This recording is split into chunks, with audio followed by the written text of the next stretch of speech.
So I grew up with my mom. It was just me and my mom and my younger sister. And as a teenager, my mom got married and she had two other kids.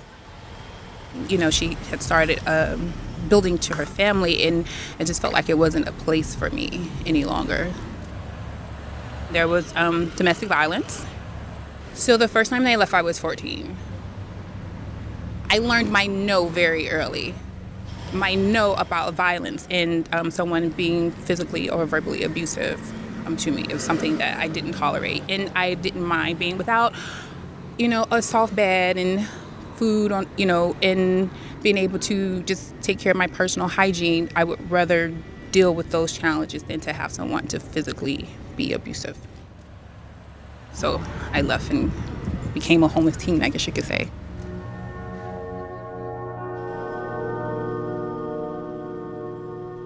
Sometimes you're just thrown out there in a world that, you have to discover on your own. So, I met people, and I've had places where I just, I get tired, so I would just go to sleep. I went to sleep inside of, on this playground.